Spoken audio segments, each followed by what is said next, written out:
Hello guys, तो कैसे हो आप सभी। होप्स हो आप सभी अच्छे होंगे। Welcome back to our new video. तो आज हम पढ़ेंगे economic history of modern India, जिसका कोर्स कोड है हमारे पास HIST 446C। तो इसके अंतर्गत आज हम अपनी यूनिट नंबर 2 का चैप्टर नंबर 1 हमारे पास है रैयतवाड़ी, स्थायी बंदोबस्त और महलवाड़ी व्यवस्था। तो आज हम बात करेंगे रैयतवाड़ी व्यवस्था के ऊपर। तो चलिए स्टार्ट करते हैं आज की हमारी वीडियो। सबसे पहले हम बात करेंगे कि अंग्रेज़ों की जो भू राजस्व इकट्ठा करने की नीति थी ना, वो क्या थी। तो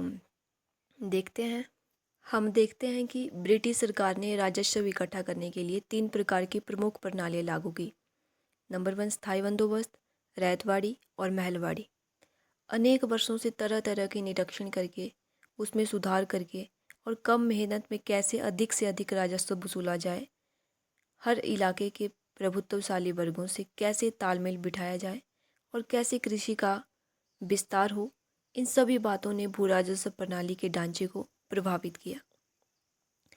अंग्रेजी नीति पर बौद्धिक विचारधारा का अलग अलग तरीके से प्रभाव पड़ा, लेकिन इसके साथ साथ स्थानीय शासकों ने भी अंग्रेज प्रशासकों पर प्रभाव छोड़ा।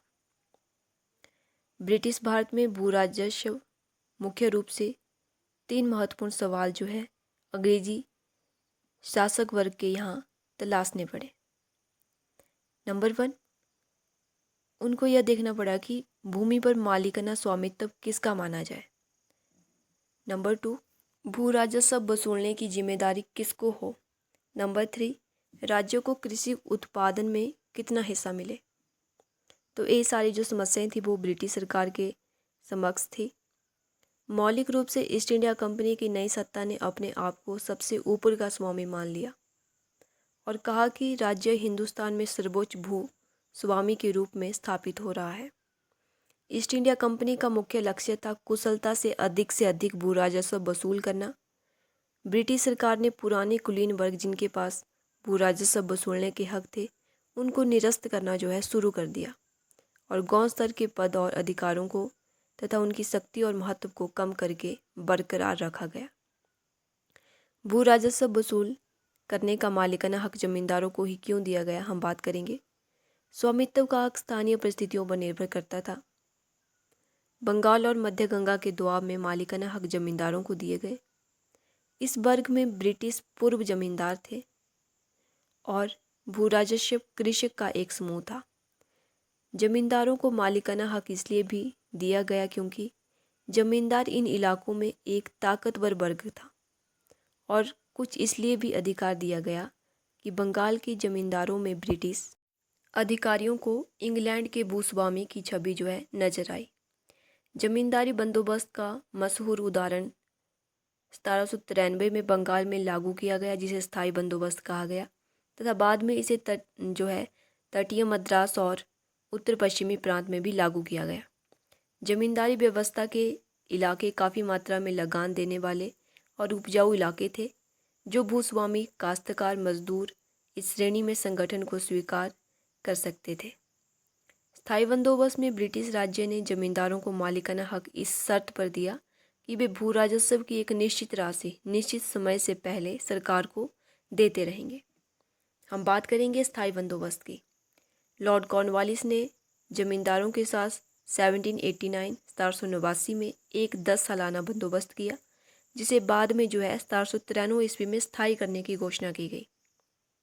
1765 से 1793 के बीच कंपनी प्रशासन ने अनेक प्रयोग एवं जानकारियां हासिल की, जिससे उन्हें पता लगा कि कृषि उत्पादन की मात्रा और दाम कितना हो और कृषि व्यवस्था को चौपट किए बिना कितना भू राजस्व वसूल किया जा सके तथा भू राजस्व निर्धारण और वसूली में होने वाले खर्चे को कैसे कम किया जा सके। वित्त और आय का स्वामित्व देने के लिए 1793 में कॉर्नवालिस ने यह तय किया कि भू राजस्व की वसूली जमींदारों के हाथों में हो और वह काश्तकारों से कितना राजस्व वसूल करेगा, इसके बारे में वे पूरी तरह से स्वतंत्र रहेंगे। बार बार अंग्रेजों ने क्या किया, ईस्ट इंडिया कंपनी ने क्या किया कि बार बार भू राजस्व निर्धारण से बचने के लिए यह भी सिफारिश की गई कि 1789 और 90 में जो द्वै भू राजस्व था वह मोटे तौर पर काश्तकारों द्वारा जमींदारों के लिए जा रहे लगान का 9/10 अंश था। इसे स्थायी रूप से भू राजस्व मान लिया जाए। सर जॉन सोर, हम देखते हैं कॉर्नवालिस के बाद जो अगले गवर्नर जनरल होते हैं, उन्होंने घोषणा की कि जमींदारों को जमीन में स्वामित्व का हक भी होगा और यह हक आनुवंशिक आधार पर होगा तथा अपनी जमींदारी को बेचने या रखने का अधिकार उन्हें इसी मूल आधार पर मिलेगा।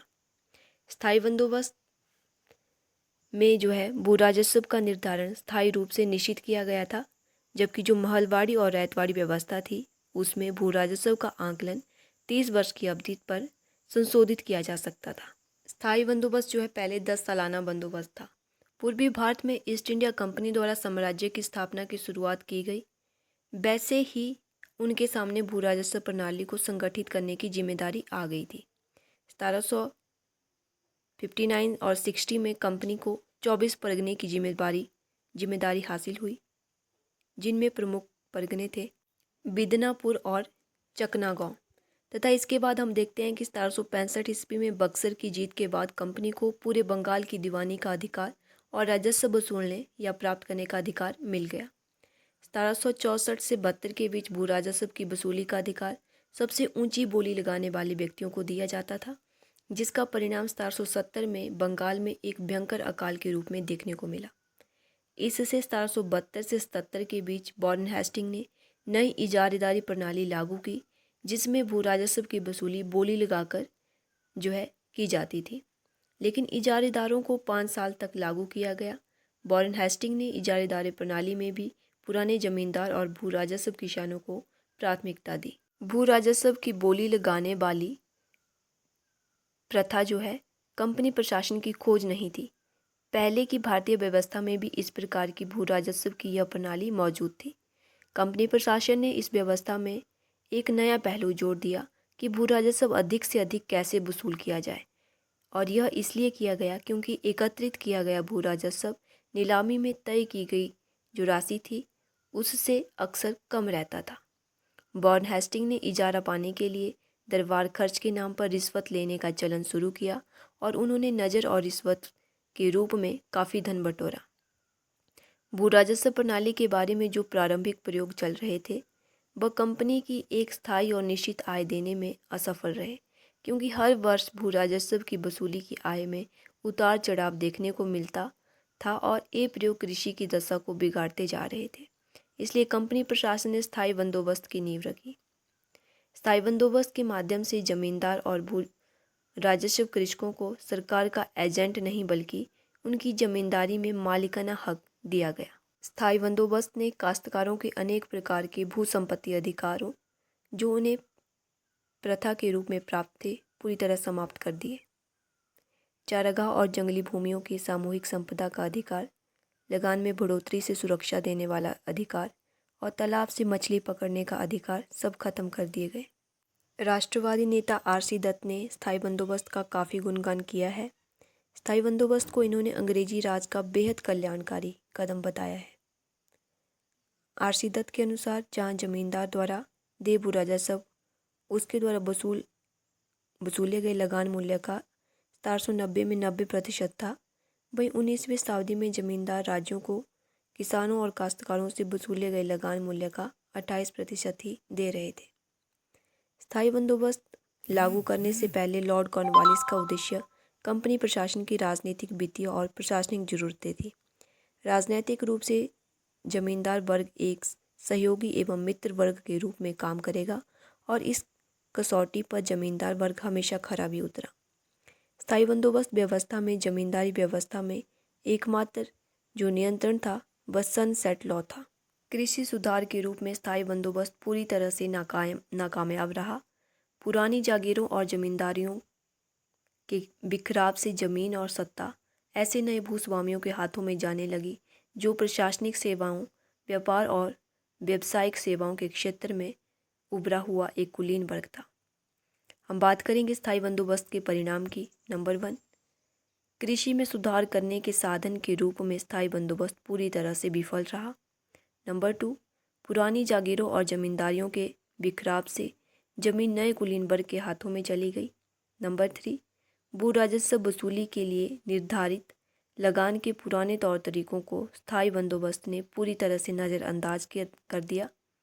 नंबर 4, बहुत से छोटे किसान और भूमिहीन किसान बटाईदारों में बंट गए, जो जमींदारों की ज़मीनों पर 50% फसल के लिए काम करते थे। नंबर 5, जमींदारों ने लगान के अलावा भी तरह तरह के गैर कानूनी सामंती कर, जिन्हें अबवाव कहा जाता था, काश्तकारों से लेना शुरू कर दिए।